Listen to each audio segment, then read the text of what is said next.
Hi, this is Virag Barany, and you're watching Fox Encounter with Foxtel Cinematics. And now, suspense. So how are you? Fine. It is very sunny here. So I'm currently in Budapest. I had a couple of meetings and photo shoots, and it's really sunny and warm. These are one of the first warm days. So everybody's excited to go out. So it was like 10 days ago, it was actually cold. So, and it's almost summery. So Yeah.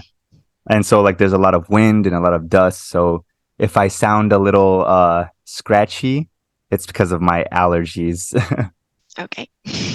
It makes my voice a little deeper.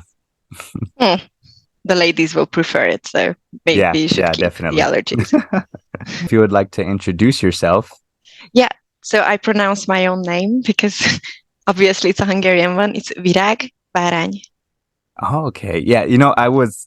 I think I got that one down because I was practicing because I remember we were talking. I Googled it trying to find a translation of how to pronounce your name. So I think I got it pretty well. Virag. Yeah, it is. Okay. It's not that hard because it's actually like flower and lamb. So those are easily translatable names. Mm-hmm. It's a really nice name, Flower. Thank you. Thank you. It's a traditional Hungarian name. Not very common, but a really traditional one.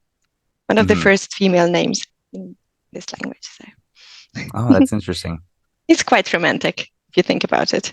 So the first question I have for you is, how long have you been pursuing acting as a career? I was a child actor, but mostly in theater when I was a child, and I stopped it during secondary school and high school. So I was just like partly doing some theater work, and when I got into university, drama university, I started acting again. So basically, I started when I was 6, but as a child actor, it's completely different because everything is just for fun. It's a play for you, and later. When I started it professionally, it was like when I was 17, 18. I started working and doing school together. Do you still find it very fun? I still love it. I still think this is the best job in the world. That's why everybody wants to get into it. But it's not an easy one. Sometimes it's not an easy one. It's not like a hard job. I'm not mining. But it's just very, very few roles and jobs for so many. So, although it is something, a type of job that is very fun, that you also have to realize that there are literally hundreds and thousands of people who also want to be actors, and those are the people that you have to basically compete with for jobs. I mean, for a regular person with a regular job, there's already competition for those jobs. So like with acting, I believe it's even harder sometimes. It is. And for women, it's like particularly hard because fewer roles and way more. We are just more women want to be actors, which is very funny, but that's it.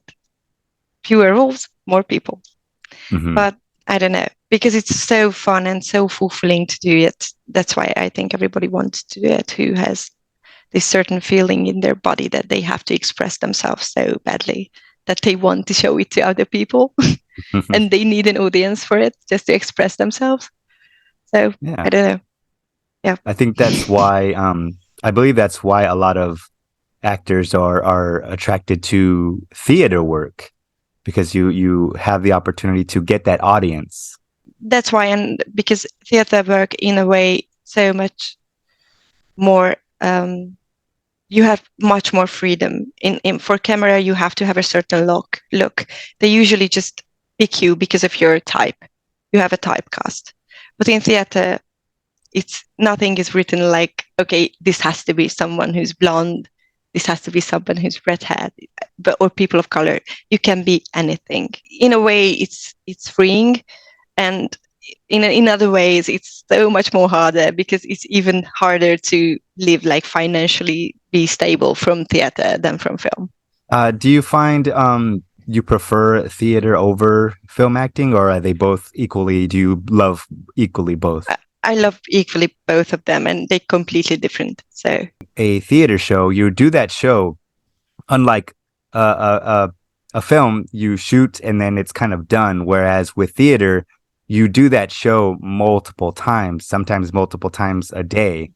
So and you have to deliver it in a certain level. Yeah, during the rehearsal period, you are actually you have these things that helps you to go through it, because you have to keep the energy on for 3-4 hours. And sometimes when you do a play for 3-4 months, you're not trying different things. You just try to deliver it every night, because some nights will be magical and you can actually perform so well that you really connect with the audience. And some nights you are just delivering it in a very good level, so everybody gets what's their money worth. So that's why they bought tickets. But to try this or that, I don't think so, because you are practicing it with other actors, and you help each other, and you are rarely want to surprise your partner on stage, because everything is choreographed and everything is around like a common goal. Like in movies, we try different things. We do a lot of takes, we do fun takes just to try things differently. But in theater, in my experience, we do something what we rehearsed for many, many weeks together, because this is the common goal, because we have to deliver it for months, 8 times a week. Only Monday is free. So yeah, it's the movies when we try things and surprise each other, and surprise, because every take is like such a short takes, like 30 seconds, a couple of minutes. If a take is like 3-4 minutes long, everybody's just so surprised that, oh my God, we just shooted something completely together. So of course you can try things on, because you are just risking a couple of minutes. But in theater, you're risking everybody's job and the ours. entire show. Yeah, that makes a lot of sense. Acting, whether it's in theater or film, like it's a big collaboration between a lot of people. I always think about it because it's a hierarchic system. Who can talk to who in movies? And we always say that everybody's job is important. Yes, because everybody is contributing to the same goal, but just, of course, yeah, we work together. But in theater, we really work together, really working together as a family. I find it odd that a lot of other people, whether it be writers or people who work on the set or makeup design or anything, don't get enough credit as, say, the main actors or the director would, when everybody's job is equal, because they're all working together to make this film happen. Yeah, it's a hierarchic system. It's not a democracy. I always say that none of the shootings are a democracy. We are in a very hierarchic system, and you have to know your place. And everybody's goal is just to go a little bit, into a higher level and deliver something, because the good roles and everything is there. It's rarely happening when a 1 or 2 liner is such an amazing or memorable role. So you have to deliver it in a very, very good level to move up. The concept of that is so weird to me, because I always felt like the writers of these films or the writers of these TV shows were probably the most important part, because without the writing, then you have no material to work off of. Yeah, it's a saying that if it's not on the paper, it's not on the stage. That's it. They have to write it. If it's not on the paper, it's not on the stage. That's it. They're absolutely essential for this industry.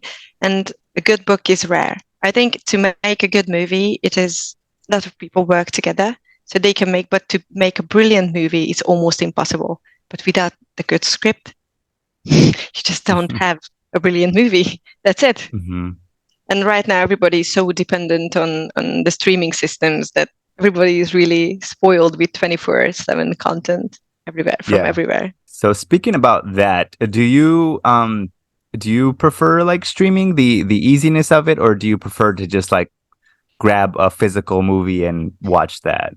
I go to the movie theater as often as I can, but I think that things has to change. So it's not what I like or I don't like. Things has to change, because this is the nature of things. If something is not changing, it's dead. And if the world is going to that direction, that they will put more things on streaming system, this will be the way. I think I prefer what HBO does, that they just launch every episode just once a week. That's it. They are not putting everything out there, because some things you need to digest. Like if you watch The Succession, like you have to digest every episode, because that's just because of the brilliant acting. It is a heavy thing to watch. If you would go through the whole season, you would lose a lot of meaningful moments because you couldn't pay attention for something 8, 7, 6, I don't know how many hours. So I prefer watch series is like once a week. Even if I'm watching right now a couple of TV series, but I'm always just watching one episode per week. Even it's out there, but I'm keeping it for every week because I can prolong it and I can enjoy it, and I don't want to go through the whole season, even if it's out there. Like, no, Yeah. I'm waiting. I like that format better as well, because if you do something like Netflix where they give you every episode, I can go through all those episodes in a couple of days, and then what do I do afterwards? I'm done, Not just done, but if you think about it, you won't remember because you just ran through it, because you didn't, give yourself time to think about it and even rewatch it. You didn't give yourself time because you just ran through it until, I don't know, in the middle of the night, you're just still watching episode 8. You just can't pay attention anymore. And I decided a couple of years ago that I'm not going to do it anymore. I'm ruining really good shows. I'm still watching The Mandalorian because I'm just waiting every week. So I'm still prolonged it for myself. So, and I'm not watching too many TV series at the time. So I'm not like watching 6, 4, 7. I don't know. I'm watching what everybody else is watching. I started watching The Mandalorian recently as well, but it took me a long time to watch it because people are going to hate me, but I'm not a big Star Wars fan. Move this man! So I know. I have to go. But like the reason why it was because I haven't seen every Star Wars project. So I didn't want to watch The Mandalorian and not understand anything. Okay. Like there are references and there are characters from different projects. And I would ask people like, can I watch The Mandalorian and still understand it without having seen any other Star Wars project? And fortunately you can. I think you can, because I was watching it and I get it. I understand it. That's what I was worried about. Maybe suggest to watch the original, like the 4, 5, 6. It's enough for that. But I'm a huge science fiction fan, so me and my sister watch science fiction a lot. Yeah, so am I. I grew up. Probably the other thing is because I grew up watching Star Trek. I'm a very big Star Trek fan. This is not for me. Star Trek was not for me, but Star Wars definitely was for me, and Firefly was definitely for me. And I would never forgive Fox to cancel it. Never forgive them. It is like such an injustice. I recently saw that as well because I saw the what was the film was Serenity. Yeah. Yeah, I watched that, and then before the TV series. Yeah, because I didn't know about the TV series. So I saw the movie and I was like, okay, I'm sure there's more to this. And then someone said that there was a TV show attached, and I was like, oh, okay, that's probably why. Yeah. And they canceled it, and we will never forget and never forgive. I will never forgive for the cancellation of Alf. I don't know if you're familiar with Alf. It's an older TV show. Yeah. It's a really old TV show with the puppet from space. With the alien puppet, yes. Alien puppet from space. Okay, yes, I haven't watched it, but I know about it.